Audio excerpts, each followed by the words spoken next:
Hello and welcome back to Raw is Retro on the Sharp Shooters Network on YouTube. Thanks for joining us. We're here to talk about Raw from 1998. We are in the middle of August, or in the middle of the probable heat wave. It's It's probably still quite hot. hot. It hasn't rained. It hasn't No, it rained in hasn't rained London. at all, has it? No. We've The had only place that got rain was the north. I love the north. I'm from the north, but I want some rain because it is just humid as shit right now, and it's so horrible. I can't sleep, can't think, can't do anything properly. I'm sweating all night. I have to change my shirts in the middle of the night. Yeah, having to work in jeans and a polo shirt is not ideal at the minute. It really isn't. But anyway, less of our troubles. Let's go to Raw in 1998. We've got all sorts of different troubles on our hands.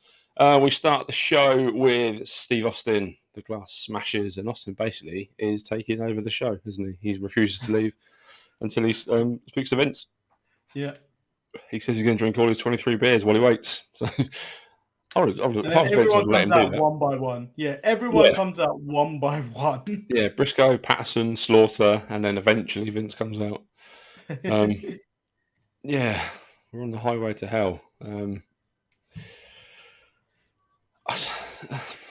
don't know. It's just I'm not excited about it. It's not. The more we watch this stuff, the big stuff that should excite you doesn't excite you.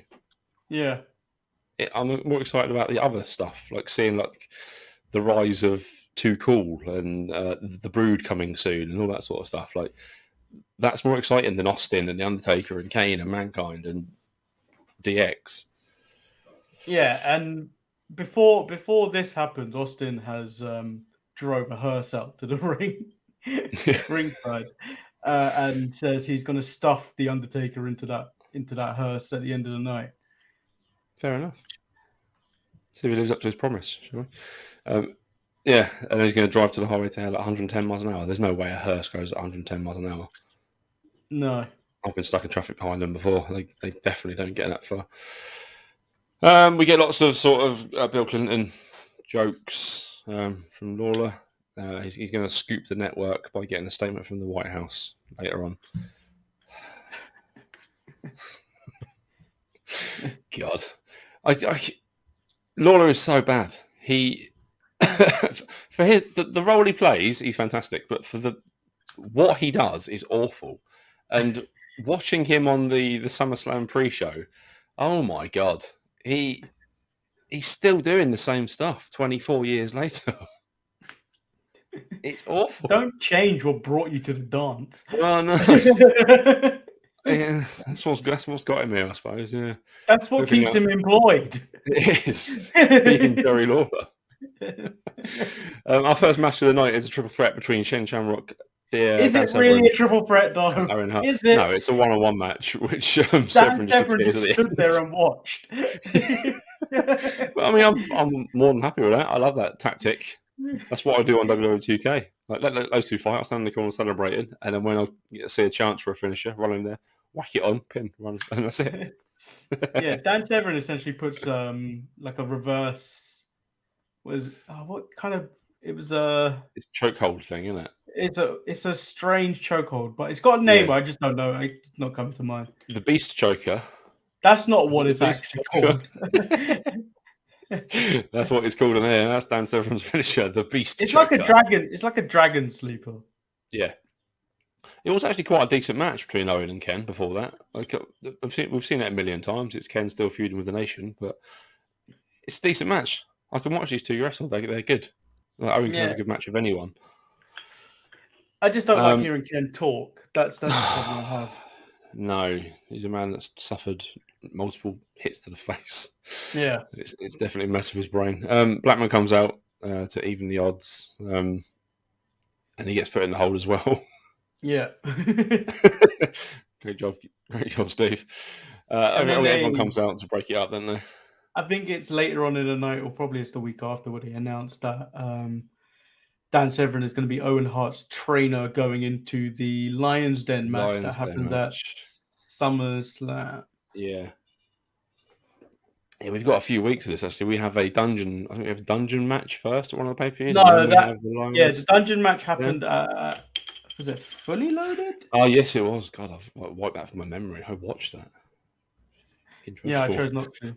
I chose But not to. the Lions Den match is not any better. I've already watched SummerSlam '98. It's no better than the first speciality I mean, match. they upgraded this match in NXT with the fight pit, which was better because it was bigger. Yeah, this is a really small 8-sided octagon.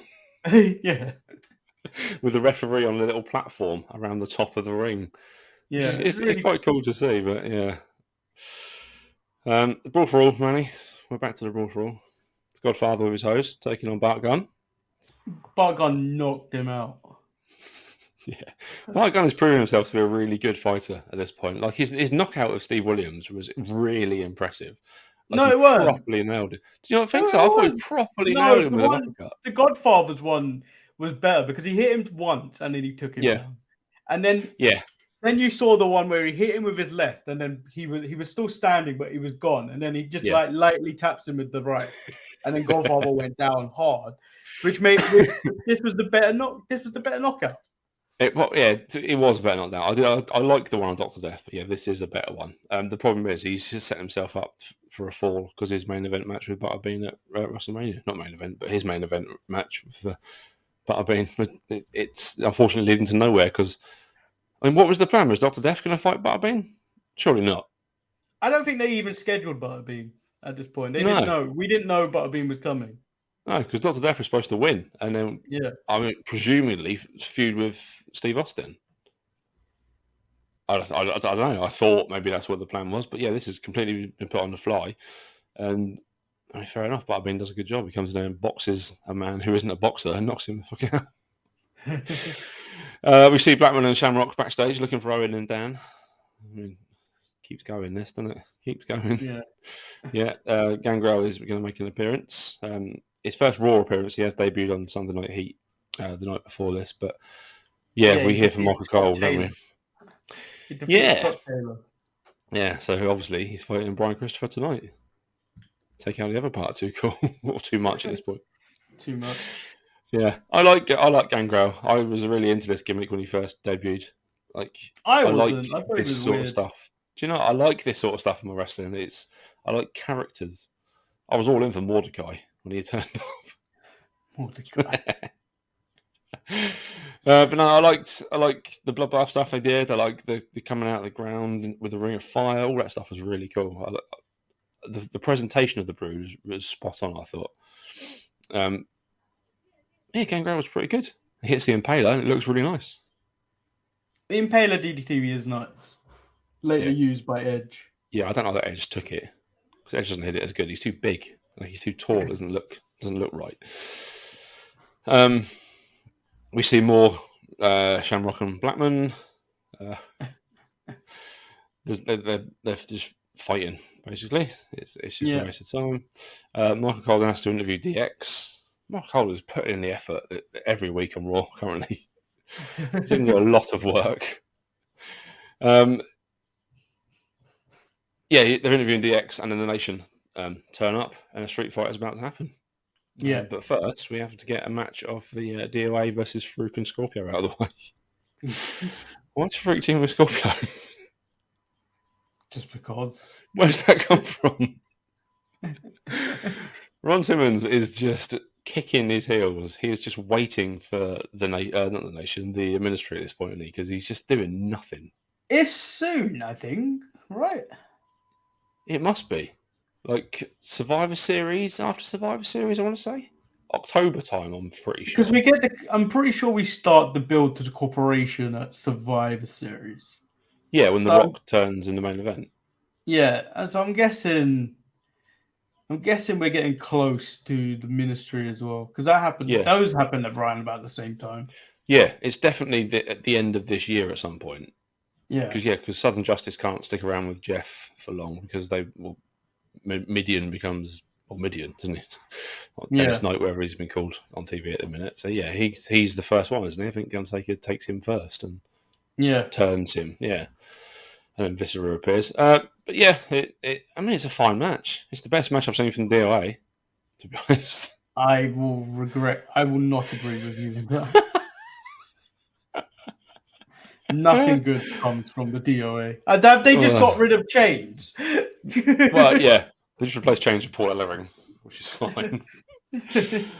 Yeah, they do twin magic and pin Scorpio. I mean, they don't even look like that much of a twins. Like, at least the Bellas, it's slightly believable that they could pull that off until Nikki got all inflated. But the DOA do look different, I think. But refs fall for it all the time. Anyway, we're in the war zone now, and we get DX versus the Nation in a street fight. This was an absolute shambles. An absolute shambles from start to finish. It's the kind of one of the starting points of the hardcore, really, because there's cookie sheets and there's street signs and all the stuff you would see kind of every week being wheeled out from underneath the ring. Yeah, and do you know what? I've started to not like X-Pac. Really? Yeah, I just think he's a bit overrated. Yeah. I can see what you get because he's a fine worker. He's fine in the ring, but people always say, like, if you have a bad match with X-Pac, then you're not going to get anywhere. Like, is he that good? Is he the measuring stick? He's not Shawn Michaels, is he? No. He's not Owen Hart. Like, he's fine. Jeff Jarrett's here. He goes after X-Pac for some reason. I don't know why. How does this build to a hair versus hair in like 2 weeks? I don't know. I don't know if it's this episode or the next one where Jeff Jarrett pisses on... No, X-Pac pisses on Jeff Jarrett's gear. That must be next week, yeah, I think. But yeah, X-Pac, he cuts off some of X-Pac's hair. Yeah. Which you can do with because it's horrible hair. Yeah. Long, curly, straggly, greasy, horrible hair. Yeah, which starts the feud, hair versus hair. I don't know why Jarrett's suddenly cutting everyone's hair. Like, he's the new Brutus the Barber Beefcake. He's got so many gimmicks going on. I think he just wants a haircut. That's what it was. It's the build-up to he needed a haircut, and this is the only way to get it without actually like coming out and be like, I need to change my look. Yeah.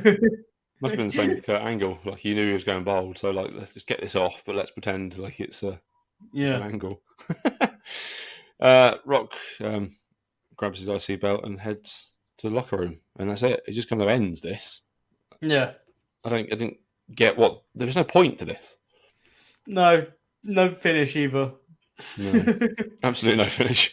Then we get what I assume was going to be Manny's segment of the night. Tiger Ali scene. I don't understand this guy. His name changes from Abu to Babu, depending on the week. Yeah, he's Abu this week. Yeah. And then Tiger he gets a chance to shower. So the person gets $500 to lick Abu's feet. Which they do. Yeah. $500? I mean, it's worth it. It's $500, isn't it? At the end of the day, it's a lot of money. Yeah, we watch Sable in some softcore porn, stretching out her body for an arm wrestling contest. For an arm wrestling contest. That much. Stretch that back out. Oh. Awful. Yeah, we get an arm wrestling contest between Sable and Jackie. Sable brings her bikini trophy with her. It's not her trophy, it's Jacqueline's. She lost. Well, yeah, exactly. She absolutely lost. Yeah. I mean, this is terrible. Jackie grabs the trophy and breaks it over Sable. Mark Mara comes out, the Oddities come out, Luna's out there. Well, they have the arm wrestle contest, and then Jackie pushes the table onto Sable. Yeah. Oh, yeah, God. We get the OCP, the Insane Clown Posse at SummerSlam, which JR explains to us for some reason. I'd never liked them. I thought they... Yeah, and then Oddities come to make the save. Yeah. Yeah, Giant Silver carries Sable to the back for medical assistance after that definitely real trophy was broken over her back. And then we get Michael Cole asking Val Venis why he wants a gauntlet match with Kai and Tai, which is a fair enough question. Like, just you leave it at this point and try to chop your dick off. Just leave him alone. Yeah, he wants to sever the head of Kai and Tai. Weird. Droz's World. The first little Droz's World segment, and he's got No, it's the tattoos, second Manny. one. This is the Is it the second one. second one? I missed the The first one. first one was the first one was when he had weird pets. Oh yeah. Now he's got tattoos. What a crazy guy. He's so out there. He's so cool. I mean, yeah, tattoos are they're so rare, so absolutely rare. Then we get Droz versus Bradshaw. Why are they pushing Droz so much? Like, it's Droz. I don't get it. He's a former football player. I think that's what they were going with. Yeah, he must be famous outside of the sport. He's the 98 version of Brock Lesnar. Yeah, it's Droz versus Bradshaw. Bradshaw wins. Bradshaw and Bart Gunn will meet in the finals next week. We're all super excited about that. Bradshaw looked like a legitimate hard man before this brawl for all started, and it's kind of outed him as, I don't know, he's not really very good at fighting. He stands there and swings his arms around, doesn't he? Al Snow's back. We've not seen him for a while. 6 weeks, 7 weeks, something like that. Yeah, he had his little thing, and now he's disappeared, and now he's back. He starts showering ahead because he can't hold his liquor. And Jerry Lawler says he hopes they won't show up next week in Philadelphia. I mean, spoilers, they're definitely going to show up next week in Philadelphia, aren't they? Yeah. Yeah. Dustin Runnels is out. Tells us to not poison our minds by watching the next segment of Raw is War. This also happened last week. We just chose not to talk about it before. Yeah, this is a really weird stage for him, isn't it? He's now an evangelist, basically. His message was sponsored by the Evangelists Against Television, Movies and Entertainment. Which spells eat me. Eat me, yeah. It's so bad. So terrible. Sable comes back out. She's obviously not had enough of Jackie. She demands Jackie comes out for a fight. But she shows up on the Titantron with Mark Merrow. And it just set up a tag team match at SummerSlam, basically. Which Sable finds Edge. Edge becomes her partner for SummerSlam. Great. Michael Cole is backstage with Stone Cold. Stone Cold's looking for the Undertaker. It's more of the same from what we heard in the opening segment, basically. Yeah. There's nothing new there. And then the Gauntlet match, which is our main event, which I never thought Val Venus versus Kane and Ty would be the main event of Raw. I mean, it kind of is, but there's also another Undertaker segment after it. I also never thought Kai and Ty would win this main event. Yeah. Yeah. Funaki didn't do so good. 15 seconds. You got power slam straight out of it. Yeah, Dick Togo's out next. He gets pinned. He gets his like a neck snapper on the top rope and a power bomb, and then the money shot. And then Tucker comes out, and Tucker is too good. Which is fair. Yeah. Tucker is by far and away the best member of Kane and Ty.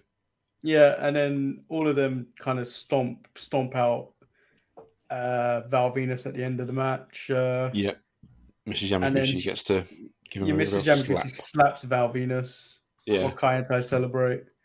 But Val Venus grabs a pink super soaker and sprays everybody out of the ring. It's hardly the beer truck, is it? Or the milk truck. It's a pink super soaker. JR makes some more Bill Clinton jokes. The Undertaker's music plays. I'm loving the Undertaker's music at this point. It's almost ministry music. It's got the good guitars in it. It's Undertaker in a Kane mask. Yeah. Why does he keep doing this? And then Austin comes out. Fire comes from the corners. It's not the Undertaker. It's actually Kane. Oh, these two boys, little tricksters, aren't they? Dressing up as each other. This one was so obvious, though. We would have known if Kane showed his face. Yeah, exactly. Yeah. It ends with the Undertaker driving away. With Kane in the back. Yeah.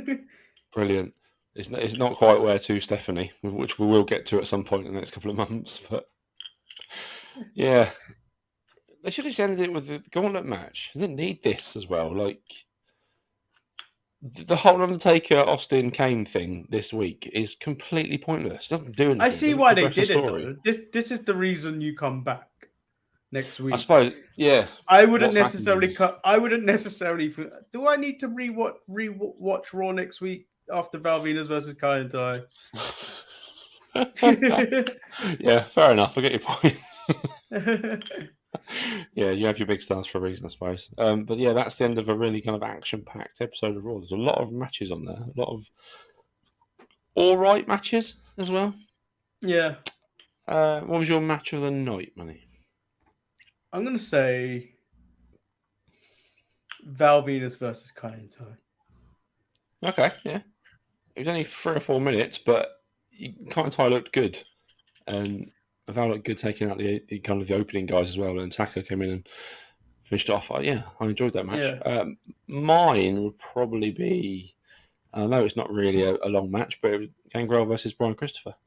I thought you were going that way. I'm excited for Gangrel at this point. Yeah, I'm looking forward to seeing more of him over the next few weeks until they get to the Brood. But yeah, your MVP? Taka Michinoku. Defeating Val Venus is all you need. Val Venus is a terrible gimmick, and the fact that Taka Michinoku defeated him, I'm giving it to Taka. Yeah, we get to see as Val hasn't debuted his T-shirt yet, has he? No, I don't think so. His come dripping T-shirt, which we're going to see at some point. It's dreadful, absolutely dreadful. My MVP is going to be Bart Gunn this week. I enjoy Bart Gunn in boxing matches. I can watch him. He's not very good, but he can hit people really hard. he makes contact with them when he does that. So yeah, Bart Gunn for me this week. That is all for this week's episode of Raw is Retro. We are now 2 weeks away from SummerSlam. A week away. One more. Next week's Raw is the go home episode of Raw. What other hijinks can the Undertaker and Kane and Stone Cold Steve Austin get up to? We'll have to find out next week. We've also got the Brawl for All finals next week. Get ready for that one. Val takes on Taka again, 1-on-1. Hell in a Cell, Kane versus Mankind. It's an action-packed episode of Raw next week. Action-packed. We'll see Kurgan in action as well, so I look forward to that. But you can find that on our channel next week. Make sure you're subscribed at The Sharpshooters. If you watch this and you're not subscribed, click that button, which should be around here-ish, I think, somewhere there. So click that button, make sure you're subscribed. And click on the little bell button as well, because then you'll get a little notification on your phone to tell you the new episode is live. Especially when Manny and Marcus are back on Tuesdays and Thursdays, and Manny and Marcus and Eric are back on Saturdays, and then there's the Wednesday show with Marcus and Jamal. There's so much stuff on the Sharpshooters YouTube channel. Get involved. Make sure you like and subscribe to all the stuff. Join us in the Midcard Mess on Facebook. Just search Midcard Mess, and then apply to join, I think it is. There's no questions. We'll let you in if you like wrestling. Email the show. We have no control of that. Yeah, Maurice will let you in when he's back from his holiday. He's summing it up in Rome currently.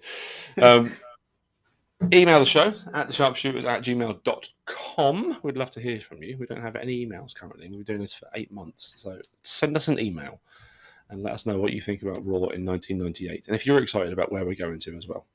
But yeah, until we are back on the Go Home show next week, it's goodbye from me, it's goodbye from Manny, and we'll see you then. Bye!